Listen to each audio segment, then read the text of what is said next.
Hey guys, got a nice, long, lovely, sexy episode for you today. Guys, we're going to talk about everything. We're going to talk about No Nut November.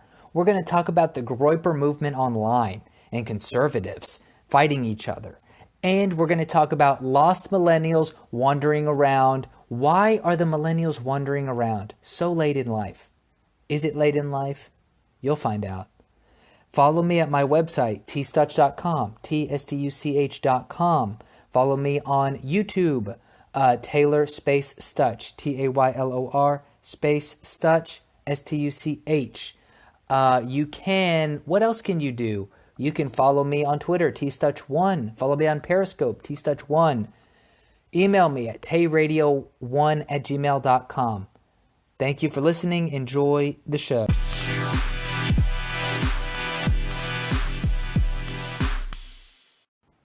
Okay, guys, so there is a lot to talk about today.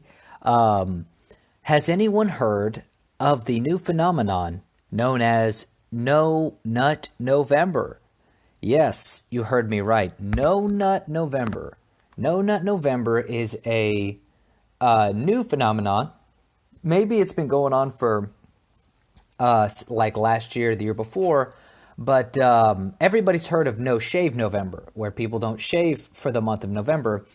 No Nut November is a bit of a takeoff, a bit of a spin, you could say, in a way. That is that you're not supposed to ejaculate for the whole month of November. So, to my understanding, there are varying takes on this. So, some guys, I think, are looking at it as a no masturbation throughout the whole month of November. Some are looking at it as a no porn plus no masturbation. Some are looking at it as a no ejaculation period. So you can't have sex, you can't masturbate, nothing.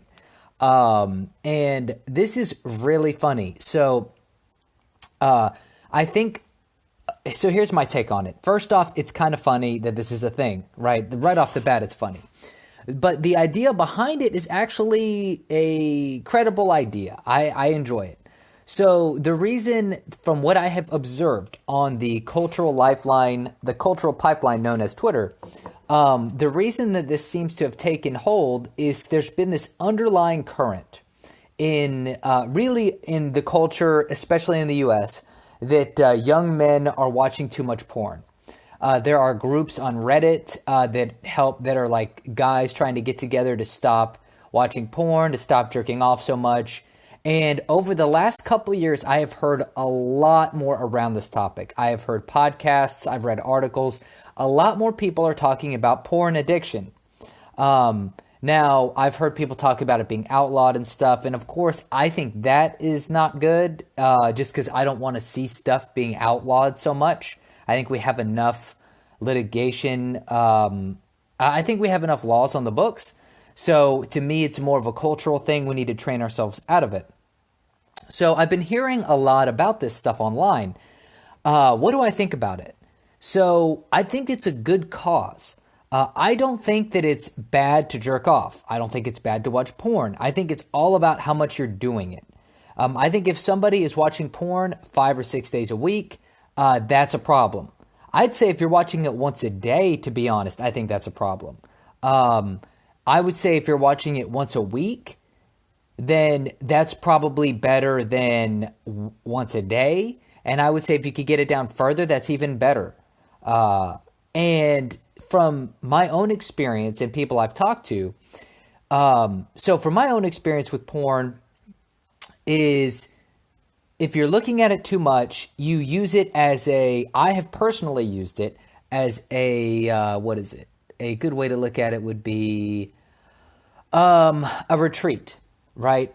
So I once caught myself, I saw this really attractive girl at the gym, and then I was like, oh, like in my mind immediately went to, I bet I could find something online that looks like her.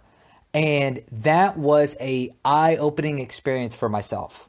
And I was like, ooh, wow, that's not a good thought loop. That's not a good pattern of thought. I have also talked to friends that have maybe not been too interested in their girlfriends, and come to find out they watch a lot of porn.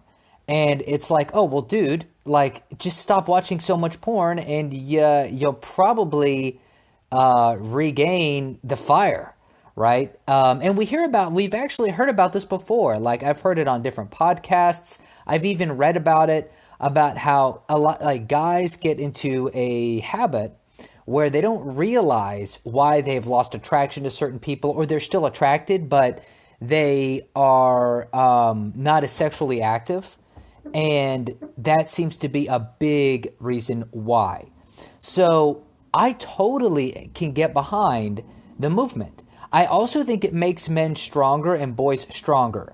So I think it makes you weak to, watch to go. If your go-to is porn all the time, then you develop a weakness to go out into the world and do stuff, to approach women you think are attractive, to develop real relationships and friendships. And so it makes you a weaker person. You're less likely to go out and confront your fears and anxieties of talking to the opposite sex if you have those fears and anxieties. Porn can cut you off from that. I'm not a fan.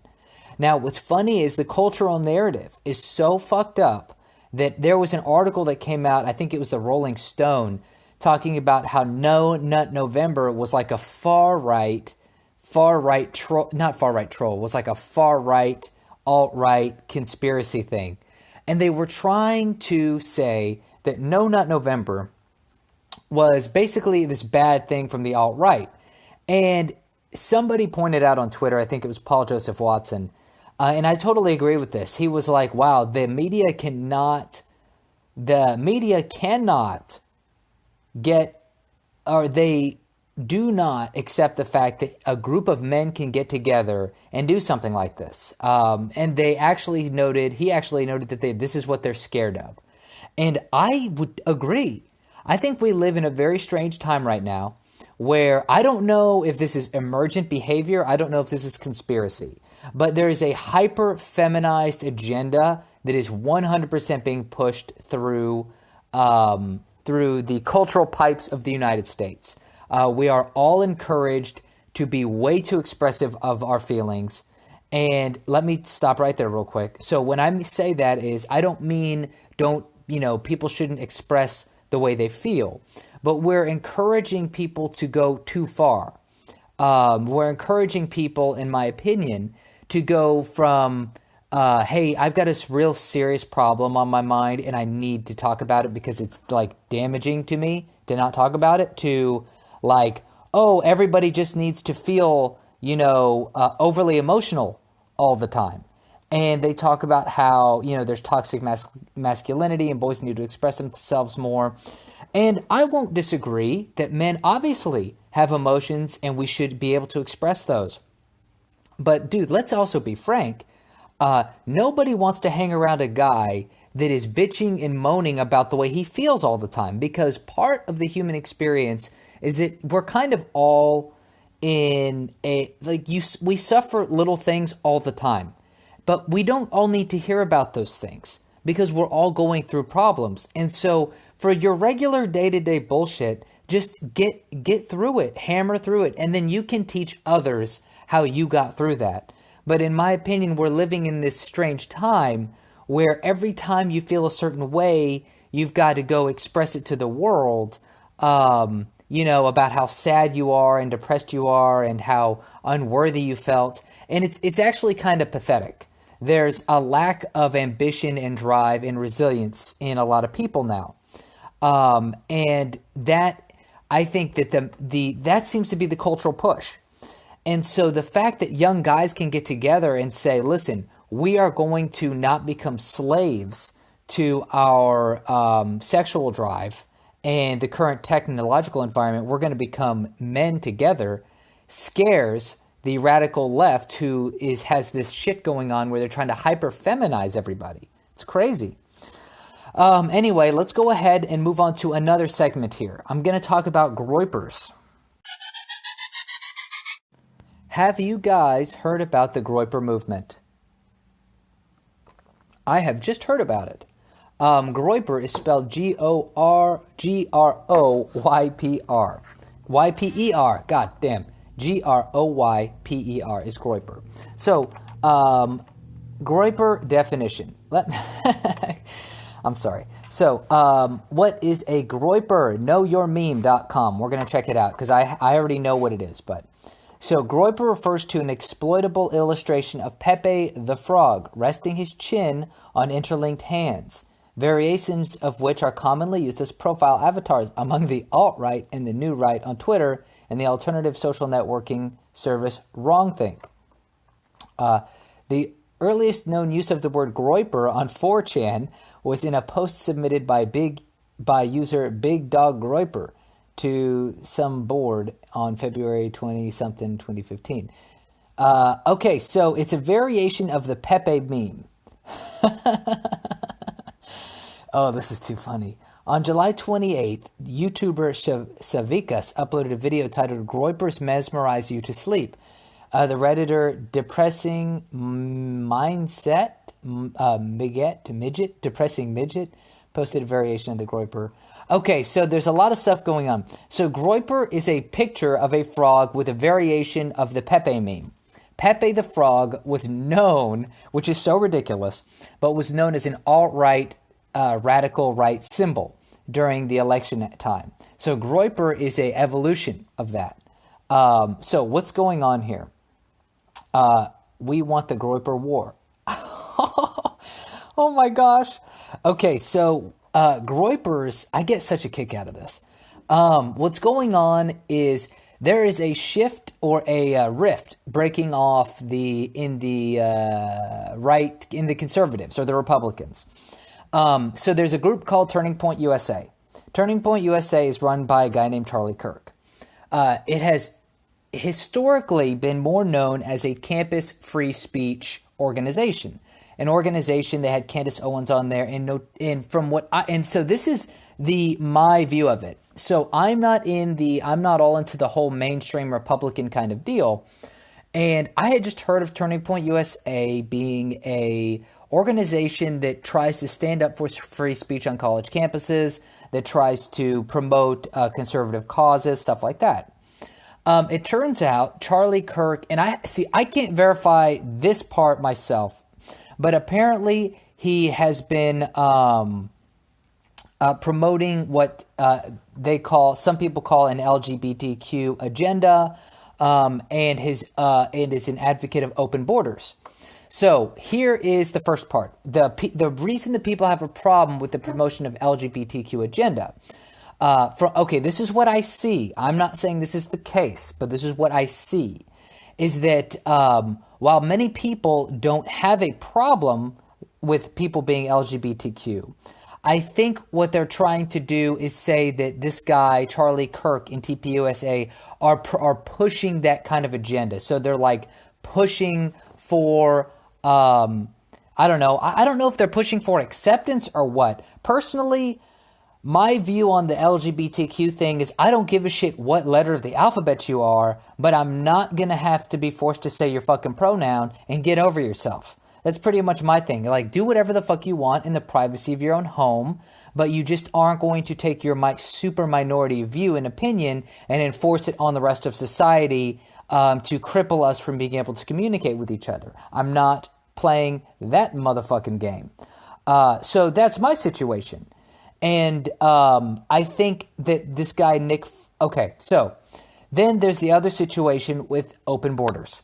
Apparently, Charlie Kirk and some other people are behind increasing immigration and even skilled immigration, whereas a lot of people are saying, there was something being tossed around about stapling green cards to everyone's diploma. So let's check that out. Charlie Kirk green cards. Let's see what comes up here.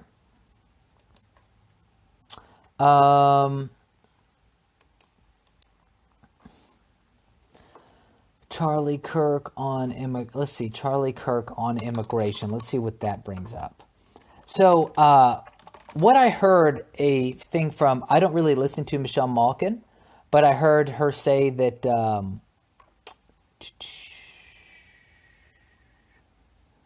debunking Charlie Kirk on immigration. Um, so basically, it looks like Charlie Kirk is okay. A nation is defined by its borders. Constructing walls an imperative step. Uh, it looks like that Charlie Kirk is. So I'll have to do some more research on this. But let's see here. I was flabbergasted to hear Turning Point USA Kirk telling students at the university campus lecture that we should staple a green card behind your diploma. He repeated this nonsense at Ohio State University during a culture war tour to stop this week, asserting that any foreign national who graduates from any four-year college should get a green card if any American employer needs to fill a job. I don't think it makes sense to export that person back to Korea or, Sudan or whatever, Kirk argues, because it doesn't make logical sense to export intellectual investment that we made within our own university. So much for America first. Okay, so basically, interesting, very interesting.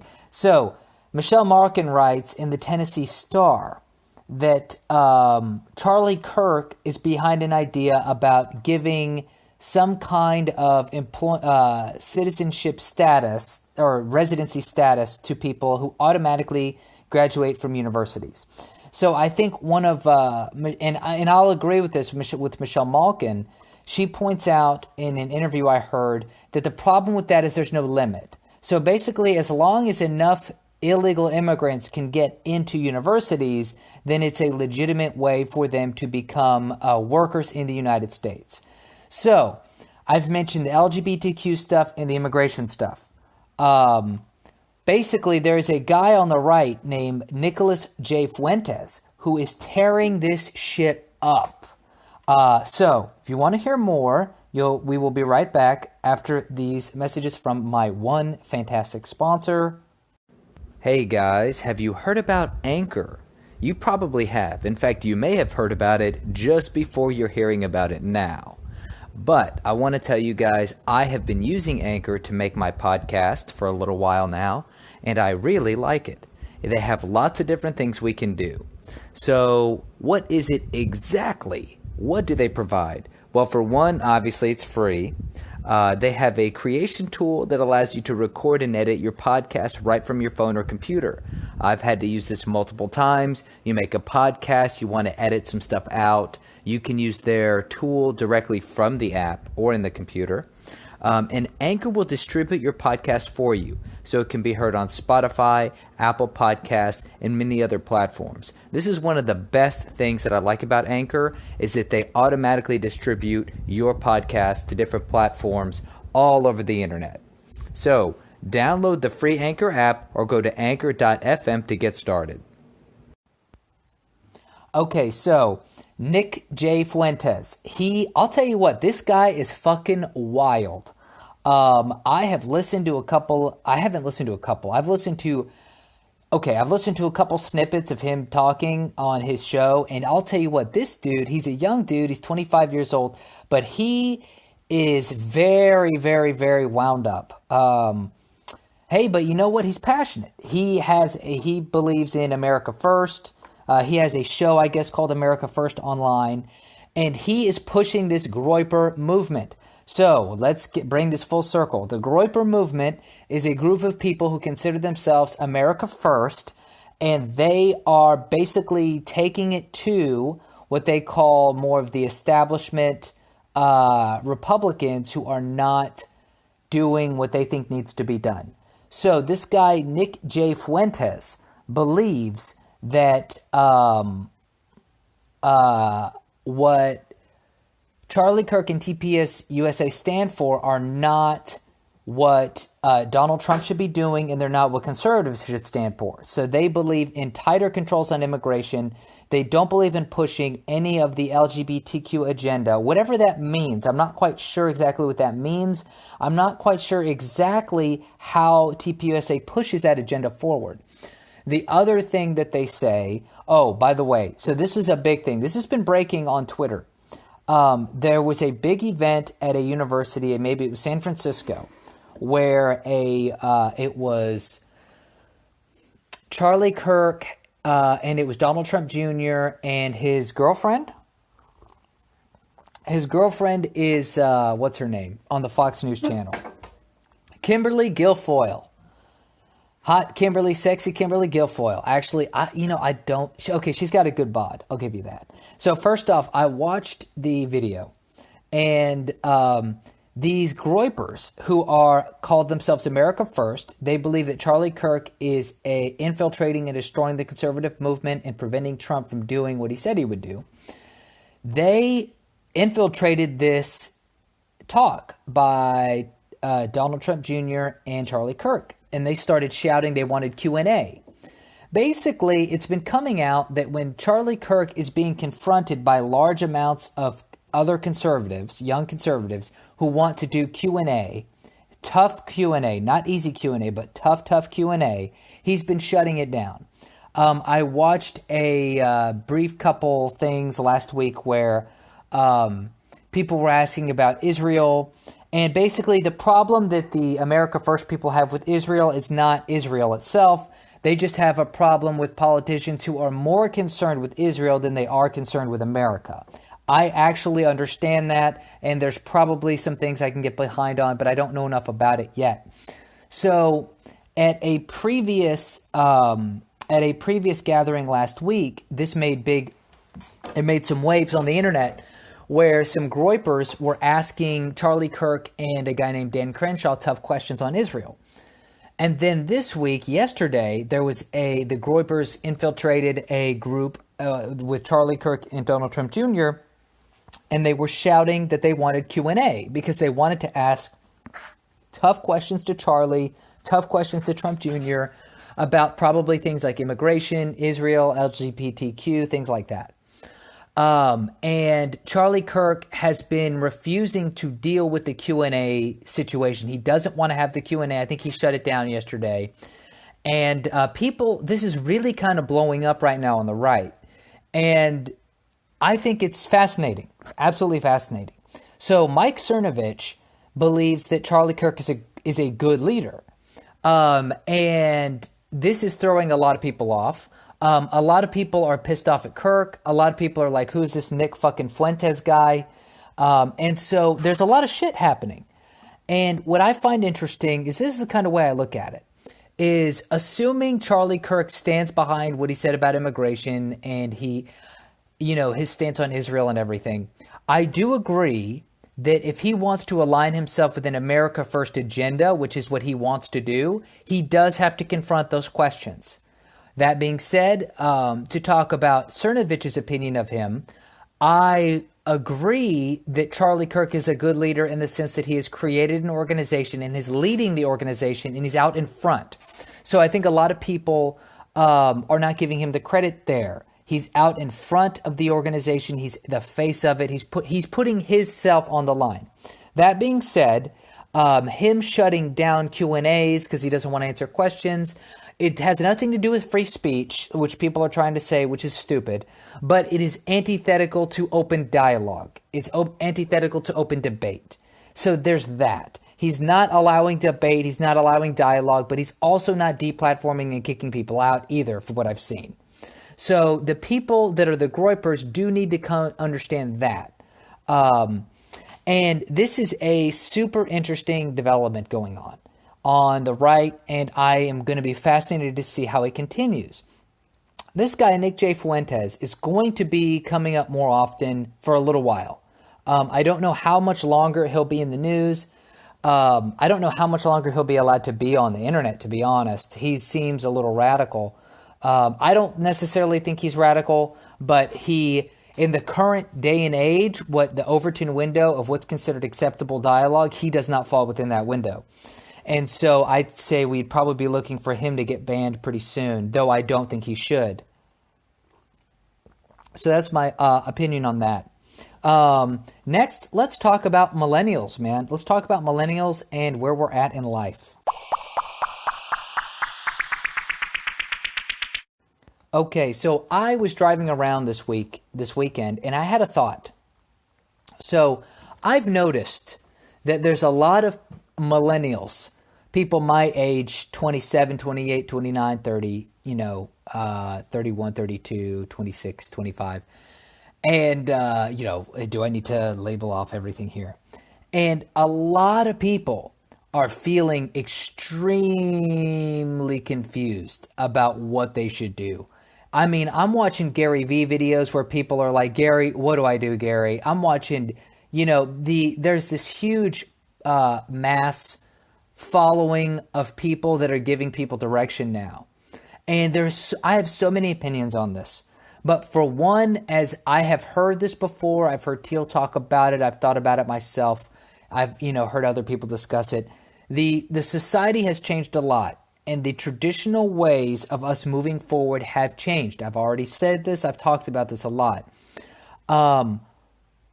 The In the current environment, I think one of the biggest setbacks for people is going to school until you're 22, 23, because here is what I think is happening.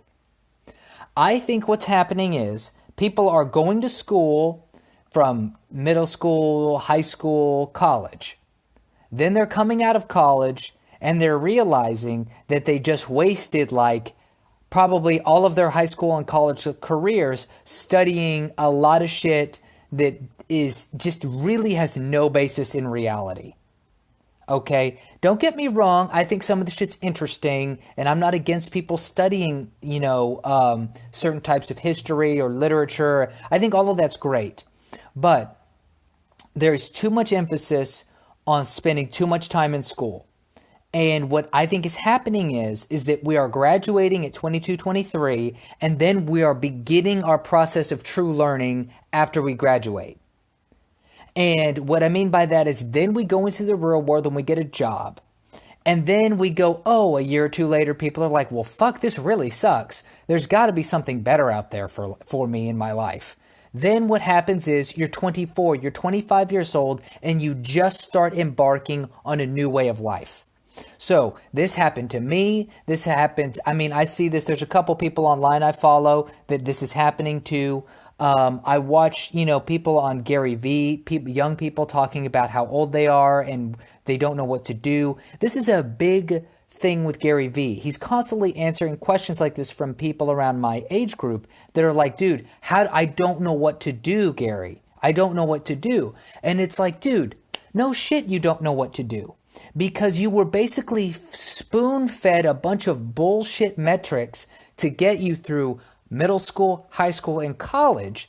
Then you got out of college and you realized, oh, dude, I have been put on a track for the rest of my life that I don't actually give a shit about.